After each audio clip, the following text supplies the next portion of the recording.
दोस्तों, क्या इस बार उत्तर प्रदेश के मुख्यमंत्री योगी आदित्यनाथ की कुर्सी चली जाएगी? जब भी इस तरह के सवाल उठते हैं, खास तौर पर लोकसभा चुनाव के बाद से जब इस तरह की चर्चाएं हुई थी और खूब हुई थी, खाली यूट्यूबर्स ने नहीं की थी, गोदी चैनल्स में हर दिन यही ब्रेकिंग चलती थी कि आज गई कुर्सी की कब गई। ये भी सुनने में आया था कि इस्तीफा लिखा जा चुका है, कभी भी सौंपने का काम किया जा सकता है, लेकिन फिर इस्तीफा रुक गया। क्यों? क्योंकि योगी आदित्यनाथ के साथ हमेशा संघ खड़ा था।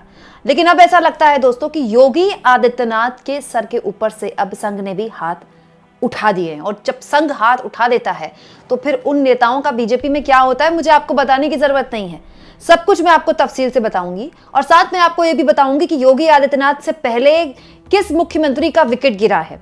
लेकिन सबसे पहले और सबसे इंपॉर्टेंट आज की सबसे बड़ी खबर मैं चाहती हूं कि आप ये देखें।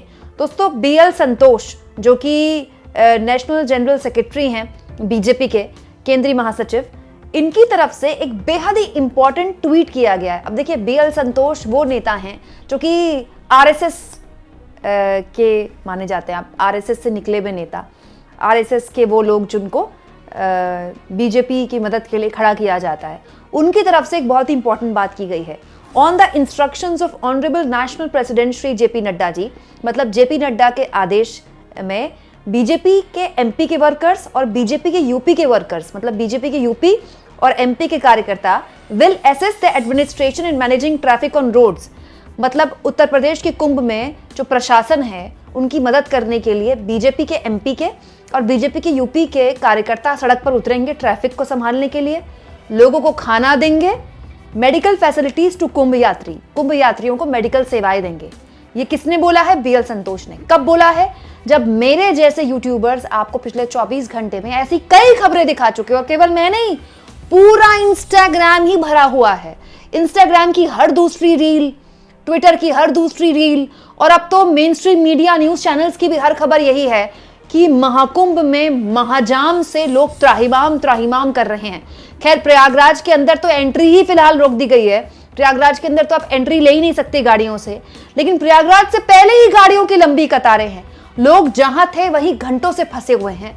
हालत ही हो गई है कि लोगों की स्थितियां ये हैं कि बस कैसे भी करके उनको या तो खाने और पानी की जगह मिल जाए या महिलाओं को 2 मिनट के लिए वॉशरूम मिल जाए। मतलब हालत बहुत ही बुरी है। और कल रात से लगातार 30 घंटे, 10 घंटे, 15 घंटे जाम में फंसे होने की खबरें सोशल मीडिया में तैर रही हैं। तब जाकर बीएल संतोष सामने आए ये कहते हुए कि अब बीजेपी के कार्यकर्ता सामने आए। जेपी नड्डा का यह आदेश है कि यूपी और एमपी के बीजेपी के कार्यकर्ता सामने आए कि वो कुंभ के यात्रियों की मदद करें और स्थानीय प्रशासन की मदद करें ट्रैफिक को दुरुस्त करने के लिए। ये सब कुछ तब हो रहा है दोस्तों जब मध्य प्रदेश के एक पुलिस अफसर हाथ में लाउडस्पीकर लेकर लोगों से गुजारिश कर रहे थे, जो कि ये वीडियो में मैंने आपको दिखाया है, कि अगर आपसे हो तो वापस लौट जाएं, आगे मत जाएं, आगे इतना बुरा जाम है कि आप फंस जाएंगे। मतलब एक राज्य के मुख्यमंत्री 1 महीने पहले 100 करोड़ लोगों के कुंभ में आने की व्यवस्था का दावा कर रहे हैं, और दूसरे राज्य के मुख्यमंत्री की पुलिस क्या कह रही है? जहां भी डबल इंजन की सरकार है, दोनों जगह डबल इंजन है, एमपी में भी यूपी में भी, लेकिन एमपी के डबल इंजन सरकार की पुलिस कह रही है कि हाथ जोड़कर आपसे गुजारिश है, आगे मत जाइए, आगे जाएंगे तो फंस जाएंगे। और इन सब के बीच बीएल संतोष, आरएसएस के खासम खास, आरएसएस के एक बेहद ही मजबूत प्रहरी, वो ये कहते हैं कि बीजेपी कार्यकर्ता आए और प्रशासन की मदद करें ट्रैफिक संभालने के लिए। तो सबसे पहले तो बीएल संतोष अपने इस ट्वीट से क्या ये मानते हैं कि उत्तर प्रदेश का शासन और प्रशासन फेल कर गया है? दोस्तों, सच्चाई ये है कि जितनी भीड़ महाकुंभ में एक्सपेक्ट की गई थी उतनी ही भीड़ आई है। भाई, उत्तर प्रदेश के मुख्यमंत्री योगी आदित्यनाथ 100 करोड़ लोगों का दावा कर रहे थे ना कि 100 करोड़ लोगों की व्यवस्था है।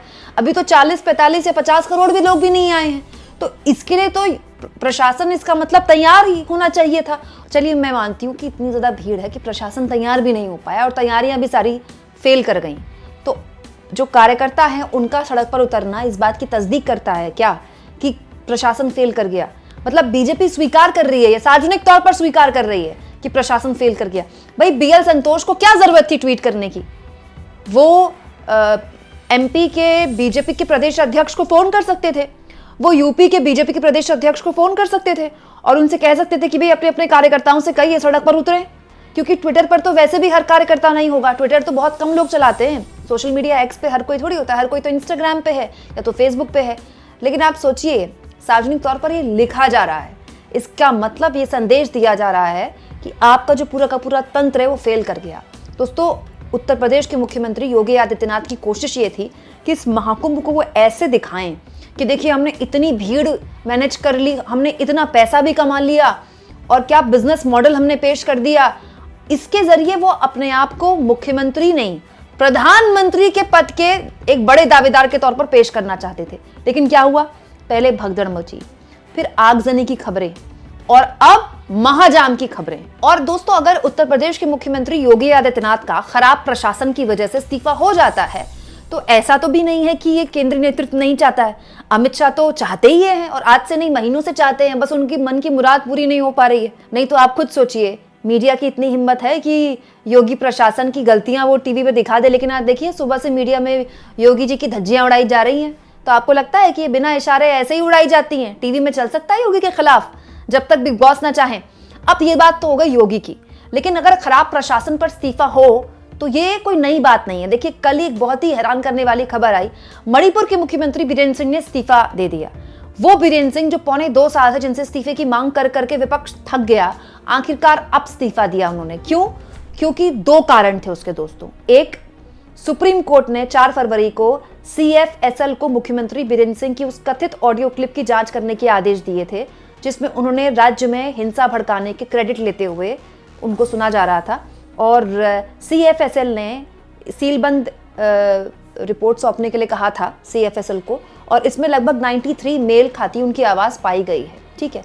दूसरा, कांग्रेस पार्टी ने मणिपुर में अविश्वास प्रस्ताव लाने का ऐलान कर दिया था और बीरेंद्र सिंह को और बीजेपी को एक पक्का यकीन था कि अगर अविश्वास प्रस्ताव आया तो सरकार गिर जाएगी, क्योंकि बीजेपी को यह शक था कि खुद बीजेपी के विधायक क्रॉस वोटिंग कर सकते हैं, क्योंकि पूरी की पूरी बीजेपी इस वक्त मणिपुर की खुन्नस खाई हुई है बीरेंद्र सिंह से और केंद्रीय नेतृत्व से।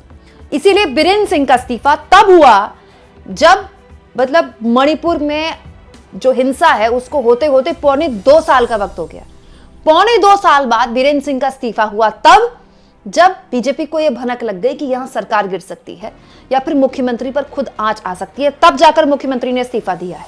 तो फिर यही बात उत्तर प्रदेश पे लागू क्यों नहीं हो सकती? भाई, उत्तर प्रदेश में कुंभ में दोस्तों दिक्कत यह है कि जो लोग आ रहे हैं ना, वो इलाहाबाद के प्रयागराज के लोग नहीं है, वो दुनिया भर के लोग हैं। कोई दुबई से आया है, कोई देहरादून से आया है, कोई झारखंड से आया है, कोई बिहार से आया है, कोई उत्तराखंड से आया है, कोई जम्मू कश्मीर से आया है, कोई कन्याकुमारी से आया है। देश भर के लोग इस उम्मीद से और इस प्रचार को देखकर आए कि अरे मोदी योगी के महाकुंभ में तो ऐसी व्यवस्था वैसी व्यवस्था। लेकिन व्यवस्था वो केवल वीआईपीज के लिए है। अगर आप 20,000 रुपए एक रात का टेंट में दे सकते हैं तो ठीक है, आप आइए, आपके लिए कोई दिक्कत नहीं है। हाँ, आना जाना आपके लिए तब भी मुश्किल होगा क्योंकि पूरे के पूरा शहर जो है वो इस वक्त जाम की स्थिति से जूझ रहा है, लेकिन फिर भी आपको स्नान करने में या रहने ओढ़ने में दिक्कत नहीं होगी। लेकिन हर आदमी तो 20,000 अफोर्ड नहीं कर सकता ना। जो ज्यादा जनसंख्या है बहुतायात में वो तो नॉर्मल लोगों की है। तो ये जो नॉर्मल लोग हैं ये किस तरह की, एक सोचिए ना, किस तरह की याद के साथ जाएंगे कि हमको 30 घंटे गाड़ी में बैठना पड़ा, हमको 10 घंटे गाड़ी में बैठना पड़ा, अरे हम तो बड़े परेशान हो गए, वहां ठीक से स्नान नहीं हो पाया। कई लोग भगदड़ के भी शिकार हुए होंगे, उनके परिवार वाले तो अब तक अपने अपनों को ढूंढ रहे हैं। तो बीजेपी नहीं चाहती कि महाकुंभ में आए देश भर से लोगों के बीच एक छवि खराब जाए डबल इंजन की। इसीलिए भी योगी आदित्यनाथ की कुर्सी अब जो है खतरे में है, क्योंकि महाकुंभ में, जैसा कि मैंने आपसे कहा, महाकुंभ में आने वाले लोग सब बाहरी हैं, देश भर के हैं, दुनिया भर के हैं, और इससे मोदी की खुद की व्यक्तिगत छवि को नुकसान पहुंचता है, क्योंकि मोदी जी डबल इंजन के नाम पर वोट मांगते हैं ना। तो इससे क्या होगा, एक तीर से 2 निशान हो जाएंगे। आपको मौका भी लग गया, आप तो चाहते ही थे योगी आदित्यनाथ का इस्तीफा हो जाए। दूसरा, आपके पास वजह है और बहुत मजबूत वजह है कि देखिए आपका जो शासन प्रशासन था वो तो बिल्कुल तैयारी नहीं कर पाया। इस महाकुंभ के लिए आप 1 साल से तैयारी कर रहे हैं, हजारों करोड़ रुपए आपने फूंक दिए, और उसके बाद हालात क्या निकल कर आए सड़क पर कि अंत में बीजेपी के कार्यकर्ताओं को ही सड़क पर उतरना पड़ रहा है। जब बीजेपी के कार्यकर्ताओं को ही सड़क पर उतरना पड़ रहा था प्रशासन की मदद के लिए, तो इतने दिनों से क्या झक मार रहे थे? लोगों के 30 घंटे गाड़ी में बैठने का इंतजार कर रहे थे, कार अरेस्ट होने का इंतजार कर रहे थे। अब लगे हाथ बीजेपी के शीर्ष नेतृत्व तो ये भी तय कर ले कि अगर इतना जो खर्चा हुआ है महाकुंभ के नाम पर, क्या वो खर्चा सही जगह हुआ है? कहीं ऐसा तो नहीं कि उसमें भी कोई गड़बड़ झाला हो गया? आप इस मुद्दे पर क्या सोचते हैं दोस्तों? क्या योगी आदित्यनाथ की कुर्सी इस मामले में जा सकती है? कमेंट बॉक्स में जरूर लिखें, और जितना हो सके चैनल को शेयर करें, सब्सक्राइब करें, और थैंक्स और ज्वाइन के ऑप्शन से अगर आप चाहें तो कुछ आर्थिक मदद भी चैनल की जरूर करें।